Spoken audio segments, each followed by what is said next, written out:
اہل سنت والجماعت کے اوپر ایک تو یہ الزام لگایا جاتا ہے کہ یہ پیر پرست بہت زیادہ ہیں، یہ پیروں کو بہت زیادہ مانتے ہیں، اور دوسرا اہل سنت والجماعت کے نزدیک یہ پیر پرست اتنی زیادہ ہے کیوں؟ اب سعودیہ میں چلے جائیں یا عرب میں چلے جائیں تو وہ تو پیروں کو نہیں مانتے، وہ تو قرآن اور حدیث سے یعنی کہ لیتے ہیں سب کچھ. تو کیا پیروں کو ماننا ضروری ہے یا قرآن اور حدیث ہی کافی ہے صرف؟ اس کے اندر دیکھیں جی، پیر آپ سعودی عرب کو جو ہے نا، فی الحال یہ جو پیچھے 100 سالہ ہسٹری ہے سعودی عرب کی، بالکل ساری چیزیں وہاں پر چینج ہوئی ہیں. وہاں پر نجدیوں نے جو ہے وہ اپنا غلبہ پایا ہے، ٹھیک ہے، عبد الوہاب نجدی نے اور اس کے پیروکاروں نے وہاں پر غلبہ پایا، تو وہاں پر کا نظام چینج ہوا ہے. نہیں تو ترکی کے اندر چلے جائیں، ٹھیک ہے، افغانستان کے اندر چلے جائیں، پاکستان کو دیکھ لیں، ایران کو دیکھ لیں، عراق کو دیکھ لیں، شام کو دیکھ لیں، یمن کو دیکھ لیں، تو مصر کو دیکھ لیں، انڈیا کو دیکھ لیں، سب جگہ جو ہے یہ پیری مریدی چلتی ہے. اور وہ اللہ تعالیٰ کا ولی جو اولیاء کرام ہوتے ہیں وہ بیعت کرتے ہیں، اور حضور صلی اللہ علیہ وسلم کے طریقے کے اوپر وہ قرآن حدیث کی ہی جو ہے وہ رہنمائی کرتے ہیں. کیونکہ قرآن اور حدیث کے اندر بہت ساری چیزیں ایسی ہوتی ہیں کہ آپ دیکھیں صحابی رسول ہیں. عدی بن حاتم میں نے تھوڑی دیر پہلے جو ہے وہ جو آپ کے سامنے بیان کیا کہ صحابی رسول ہیں، ٹھیک ہے. اب صحابی رسول آج کے دور کے اندر کیا کسی صحابی سے زیادہ کسی کا جو ہے وہ علم ہو سکتا ہے؟ صحابی رسول ہے، لیکن اس کے باوجود قرآن کی آیت ان کے اوپر واضح نہیں ہو رہی. تو ہم 1400 سال پہلے جو ہے وہ آئے ہیں، بعد میں ہم 1400 سال بعد میں آ رہے ہیں، ٹھیک ہے. تو ہمارے لیے تو کوئی ایک ایسا رہبر، ایک ایسے مرشد کا ہونا ضروری ہے جو ہمارے لیے قرآن اور حدیث کی رہنمائی کرے، ہمیں سمجھائے کہ قرآن اور حدیث کے مسائل جو ہے وہ کس طرح ان کے اوپر عمل کرنا ہے. اور ویسے بھی قرآن پاک کے اندر موجود ہے کہ فَاسْأَلُوا أَهْلَ الذِّكْرِ إِن كُنتُمْ لَا تَعْلَمُونَ، کہ اہل ذکر سے جو ہے وہ اہل علم سے سوال کرو اگر تم لوگ نہیں جانتے. تو ہم مرشد اس لیے جو ہے وہ پکڑتے ہیں، مرشد کی بیعت جو ہے وہ اس لیے لیتے ہیں تاکہ وہ مرشد ہماری اصلاح کرے قرآن اور حدیث کے مطابق، اور ہمیں سیدھے راستے پر اللہ کے رسول کے راستے پر چلائے. لیکن یہ بتائیں مرشد کو ماننا یہ کس کتاب میں لکھا ہوا ہے؟ یہ قرآن میں لکھا ہوا ہے یا حدیث میں لکھا ہوا ہے یا حضور نے فرمایا ہو؟ یہ بتا دیں. حضور صلی اللہ علیہ وسلم نے جو ہے مرشد، پہلے جو ہے نا آپ کو یہ سمجھنا چاہیے کہ مرشد کہتے کسے ہیں. مرشد کہتے ہیں کہ رہنمائی کرنے والے، سیدھے ہدایت کے راستے کی رہنمائی کرنے والے کو مرشد کہتے ہیں. تو حضور صلی اللہ علیہ وسلم نے جو ہے وہ کیا فرمایا کہ جو میری امت کے علماء ہیں یہ انبیاء کے وارث ہیں، جو کام انبیاء کرتے رہیں یہ میری امت کے علماء کریں گے، یہ میری امت کے علماء کریں گے. اور وہی علماء جو ہے وہ ہمارا ہمیں علم ظاہر بھی پڑھاتے ہیں، ہمیں علم باطن بھی پڑھاتے ہیں. جو حضور صلی اللہ علیہ وسلم نے سکھایا وہ ہمیں جو ہے وہ پڑھاتے ہیں. تو حضور صلی اللہ علیہ وسلم نے فرمایا کہ انا بعثت معلما، مجھے معلم بنا کر بھیجا گیا. مرشد کسے کہتے ہیں؟ مرشد ایک استاد ہوتا ہے، ٹھیک ہے، صرف اصطلاح چینج ہے. کہ حضور یہ بتائیے گا والد زیادہ اہم ہے یعنی کہ والدین کی زیادہ اہمیت ہے یا مرشد کی؟ کیونکہ بہت سے لوگ ہوتے ہیں والدین کو تو مانتے نہیں ہیں، ان سے بولتے نہیں ہیں، بات بھی نہیں کرتے اور برا بھلا بھی کہتے ہیں، اور مرشدوں کے ہاتھ چومتے ہیں، پاؤں چومتے ہیں ان کے، یعنی کہ کاندھے بھی دباتے ہیں اور بڑا کچھ ہوتا ہے. تو اس حوالے سے بتا دیں.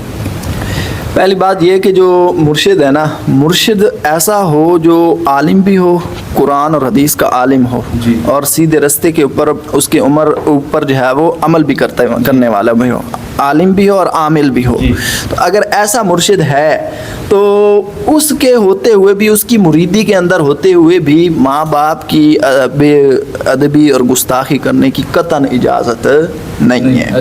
ٹھیک ہے، کسی صورت میں بھی. یہاں تک کہ سورۃ لقمان کے اندر آتا ہے وَصَاحِبْهُمَا وَإِنْ جَاهَدَاكَ عَلَىٰ أَن تُشْرِكَ بِي لَيْسَ لَكَ بِهِ عِلْمٌ فَلَا تُطِعْهُمَا وَصَاحِبْهُمَا فِي الدُّنْيَا مَعْرُوفًا، کہ اگر تمہارے والدین تمہیں شرک کے اوپر جو ہے وہ ابھاریں، تمہیں تنگ کریں شرک کے اوپر، تو اور تمہارے پاس اس کے متعلق کوئی علم نہ ہو تو ان کی اطاعت نہ کرو. لیکن آگے کیا فرمایا؟ وَصَاحِبْهُمَا فِي الدُّنْيَا مَعْرُوفًا، پھر بھی اس کے باوجود جو اگر مشرک بھی والدین ہیں نا تو ان کے ساتھ بھی اللہ تعالیٰ نے فرمایا ہے کہ دنیا کے اندر ان کے ساتھ بھلائی کرنی ہے. صحیح. اور اگر مسلمان ہو تو پھر وہ واضح ولا تقل لہما اف ولا تنہرہما کے والدین کے سامنے جو ہے وہ اف تک نہیں کرنی. صحیح. اور نہ انہیں جھڑکنا ہے. صحیح. اگر تو کامل مرشد کا مرید ہے تو وہ تو لازمی طور پر جو ہے وہ اپنے والدین کے پاؤں دھو کے پیے گا. جی.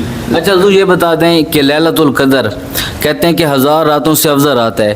یہ بتائیں کہ لیلۃ القدر اتنی افضل ہے کیوں، اور یہ رمضان شریف میں آتی ہے یا رمضان شریف سے ہٹ کر بھی آ سکتی ہے؟ اس کے متعلق جو ہے وہ واضح قرآن پاک کے اندر جو ہے وہ پوری ایک صورت جو ہے وہ موجود ہے، سورۃ القدر. انا انزلناہ فی لیلۃ القدر وما ادراک ما لیلۃ القدر. ہم نے اس قرآن کو لیلۃ القدر کی رات میں اتارا. وما ادراک ما لیلۃ القدر کہ لیلۃ القدر کیا ہے. کیا آپ نہیں جانتے؟ آپ کو کیا معلوم کہ لیلۃ القدر کیا ہے؟ لیلۃ القدر خیر من الف شہر. ایک لیلۃ القدر کی رات 1000 مہینوں سے افضل ہے. صحیح. ٹھیک ہے. اس کی نص جو ہے وہ قرآن پاک کے اندر آئی ہے. اللہ تعالیٰ نے اس کی فضیلت جو ہے وہ بیان فرمائی ہے، اور اسی رات کے اندر جو ہے وہ قرآن کا نزول جو ہے وہ ہوا ہے، تو اس وجہ سے اس کی جو ہے وہ بہت زیادہ اہمیت ہے. اور اس رات کی یہ پتہ کس طرح چلے گا کہ لیلۃ القدر کی رات کون سی ہے؟ حضور صلی اللہ علیہ وسلم کا فرمان ذیشان ہے کہ آپ علیہ الصلوۃ والسلام نے فرمایا کہ لیلۃ القدر کو جو ہے وہ آخری عشرے کی طاق راتوں میں تلاش کرو. آخری 9 راتوں کے اندر جو ہے ان کی جو طاق راتیں ہیں ان کے اندر تلاش کرو. تو ان راتوں کے اندر اس کو تلاش کرنا پڑتا ہے، کنفرم نہیں ہوتا کہ کون سی رات ہے. یعنی کہ کنفرم نہیں ہے. ہاں، مطلب کہ ہمارے یہاں تو 27ویں کی رات زیادہ تر منائی جاتی ہے. 27ویں کی رات یہ کنفرم نہیں ہوتا. 27ویں وہ لوگوں کا جو ہے وہ رجحان اس طرف ہے کہ لوگ ایک رات کو جو ہے متعین کر لیں، اس کو متعین نہیں کرنا چاہیے. حضور ایک مسئلہ اور بھی ہے نا، اب سعودی عرب میں آج ہوگا یعنی کہ فار ایگزامپل 20 روزہ، تو ہمارے کل ہوگا یعنی کہ 20 روزہ، تو ہمارا اور ان کا ایک دن کا فرق ہے. تو ان کے یہاں لیلۃ القدر کی رات ایک دن پہلے آئے گی اور ہمارے یہاں لیلۃ القدر کی رات ایک دن بعد آئے گی. تو اس حوالے سے یہی ہے کہ کیونکہ جفت اور طاق لگ گیا نا، ہمارے پاس جفت، ان کے پاس طاق، ان کے پاس طاق، ہمارے پاس جفت. تو یہ بتائیں. قرآن پاک کے اندر جو ہے نا واضح موجود ہے کہ جو ہر علاقے کا جو ٹائم ہوتا ہے نا، جو مسلمان رمضان کو پاتے ہیں، ٹھیک ہے، جس ٹائم وہ پائیں گے، جس علاقے میں جس ٹائم وہ پائیں گے تو اس وقت ان کے پاس وہ چیزیں ہوں گی. ٹھیک ہے. وہ رمضان کو اس ٹائم پائیں گے. ٹھیک ہے. رمضان کے روزے تب وہ رکھیں گے. تو اسی آیت سے اگر ہم استدلال کریں تو وہ یہی بنتا ہے کہ ہر علاقے کا جو کیلنڈر ہوتا ہے، جو ٹائم ٹیبل ہوتا ہے، وہ الگ ہوتا ہے. تو سعودیہ کا الگ ہوگا، باقی ممالک کا الگ ہوگا، پاکستان کا الگ ہوگا. ہمارے ہاں لیلۃ القدر ہمارے چاند کے حساب سے ہوگی کہ جب ہمارا چاند شروع ہوا، اور ان کے ہاں لیلۃ القدر ان کے چاند کے حساب سے ہوگا. حضور یہ بتائیں، بہت سارے لوگ پاکستان میں سے جاتے ہیں، عمرہ کرتے ہیں اور مدینہ شریف میں جاتے ہیں، لیکن وہ جو سنی بریلوی ہیں وہ اپنی نماز الگ سے پڑھتے ہیں، امام کعبہ کے پیچھے نماز نہیں پڑھتے. کہتے ہیں جی ہماری امام کعبہ کے پیچھے نماز نہیں ہوتی. تو اس حوالے سے اہل سنت والجماعت کا کیا موقف ہے؟ اس حوالے سے جو ہے نا، میں آپ کے سامنے ایک مسئلہ جو ہے وہ رکھتا ہوں کہ وہاں پر جو ہے وہ جو ائمہ کرام ہے نا، وہ ہے حنبلی. جی. کون ہے؟ حنبلی ہیں. تو حنابل کے نزدیک جو ہے وہ خون نکل جائے، کیا خون نکل جائے یا الٹی آ جائے تو ان کے نزدیک جو ہے وضو نہیں ٹوٹتا. حالانکہ ہم حنفی ہیں، تو ہمارے نزدیک جو ہے جب خون نکلے گا، نکل کر بہے گا، تو جو وضو ہے وہ کیا ہوگا؟ ٹوٹ جائے گا.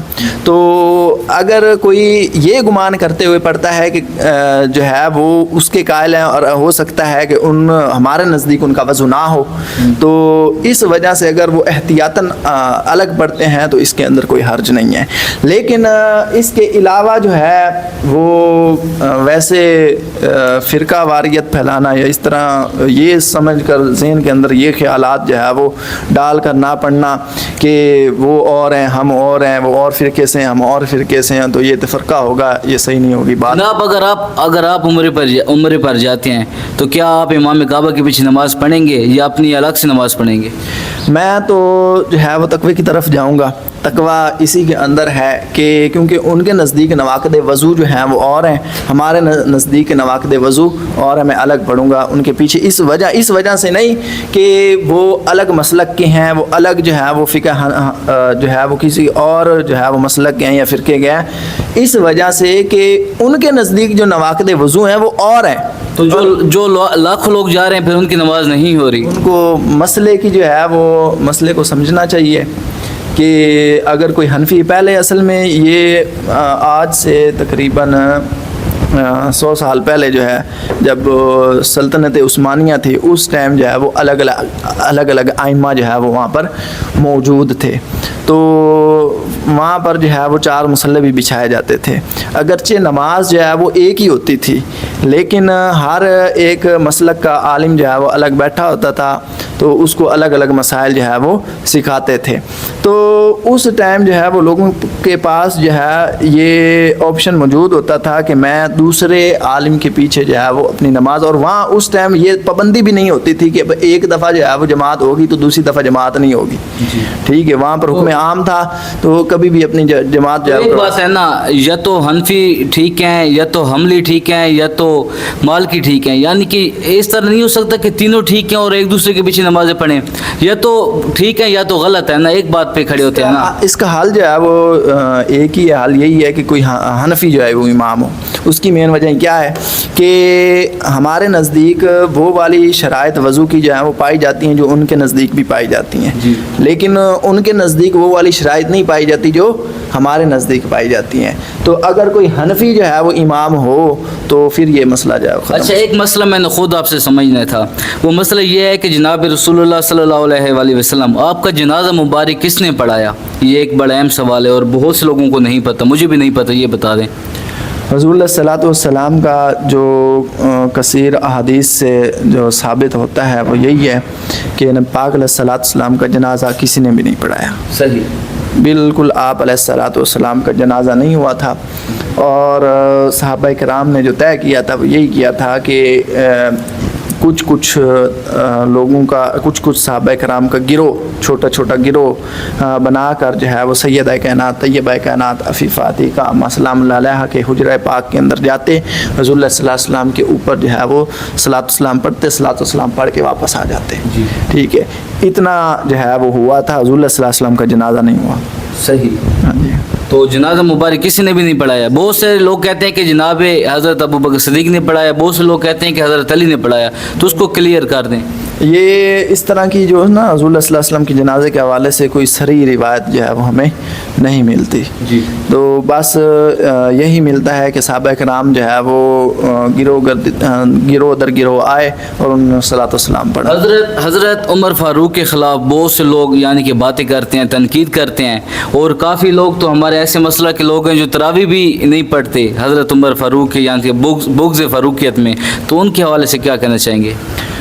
دیکھیں جی، سیدنا فاروق اعظم رضی اللہ تعالیٰ عنہ یہ شروع سے ہی جو ہے نا رسول اللہ صلی اللہ علیہ وسلم کے دور سے ہی جو ہے وہ کچھ منافقین ایسے تھے جن کو رسول اللہ صلی اللہ علیہ وسلم کے یاروں سے جو ہے وہ چڑ تھی، بغض تھا، اور ان کے متعلق تو پوری جو ہے وہ صورتیں نازل ہوئی ہوئی ہیں قرآن پاک کے اندر.